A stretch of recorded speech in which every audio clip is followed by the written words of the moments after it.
Wasn't that fool supposed to log on about an hour ago? I'm going to lose Fortnite if he doesn't make it. The next day, he's late today again. You probably have heard of time zones, but do you know why we have them?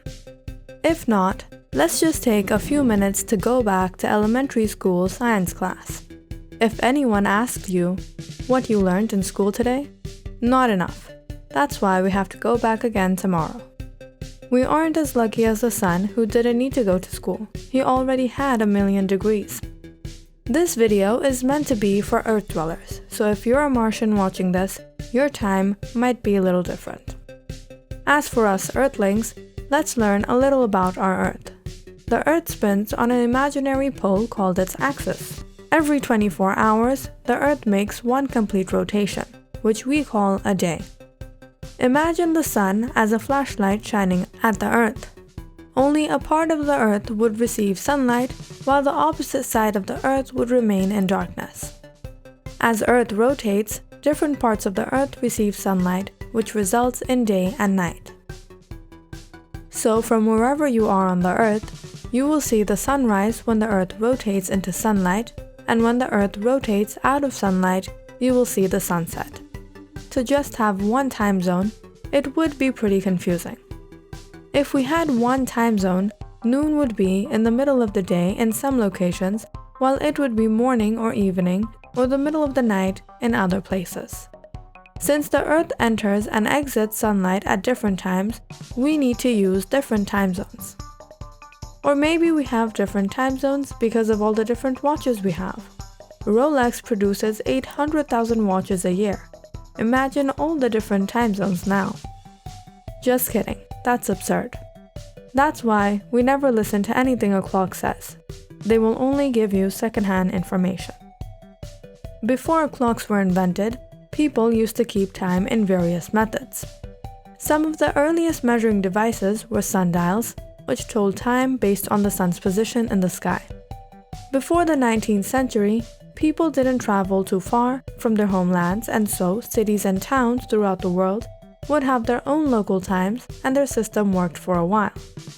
For those who did travel quite far, time differences wouldn't be noticeable due to the long distance and lack of communication. But the use of solar time became more and more impractical as railways and telecommunications improved. Clocks were being made from a very early time, but they weren't popularly used until the early 1800s, when common people began to use them. Why did people started buying clocks? Because time is money, of course. Did you know in the early 20th century only women wore wristwatches? It was a girly thing. It was only until in World War I when soldiers wore wristwatches because taking out a pocket watch to check the time was difficult or impossible in battle, that it became socially acceptable for men to wear them. In the 1830s, the first passenger railroad was opened in Manchester, England.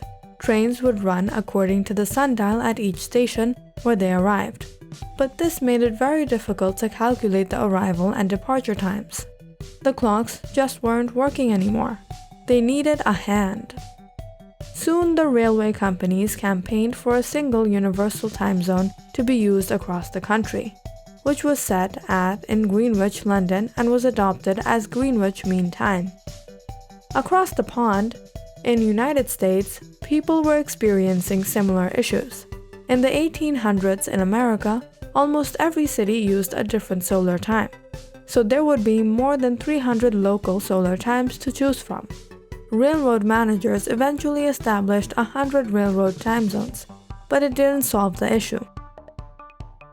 As there were more developments in transport and communication over time, people came to realize the benefit of time zones.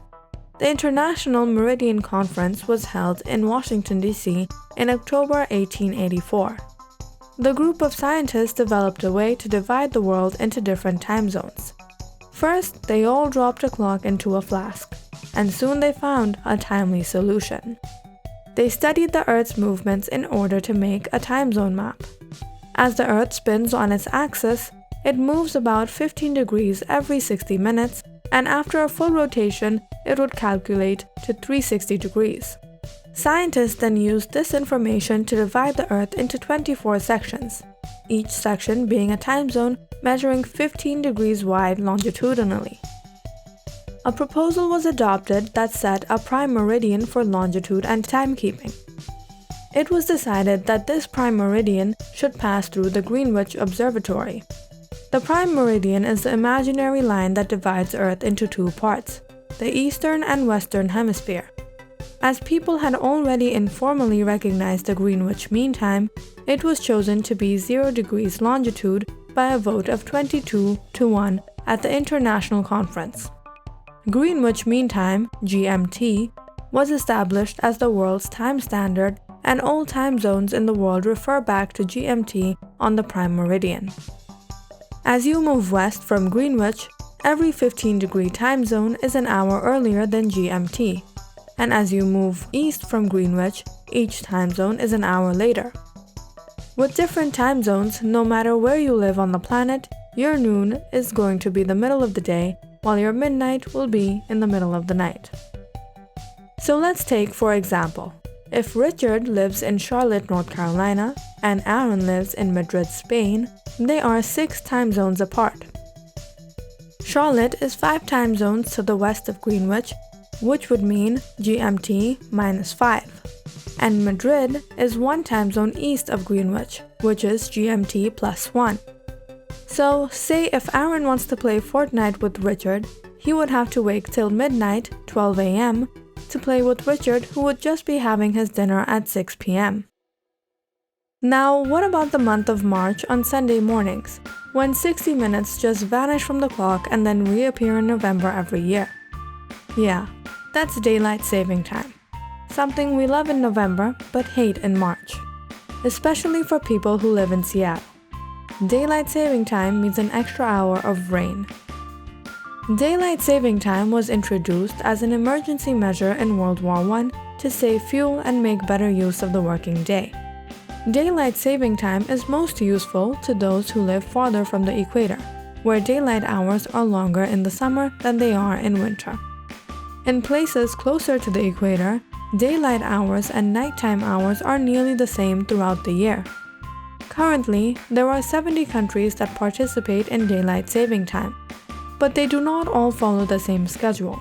For example, in Europe, daylight saving time runs from the last Sunday of March to the last Sunday of October. In the southern hemisphere, summer season begins in December, so daylight saving time is observed from December to March, while equatorial countries do not participate in daylight saving time at all. So now that is all cleared up, next time you change your clock or reset your watch, you will know why. If you liked our video, share it with your friends and family, and come to our channel for more videos like this one.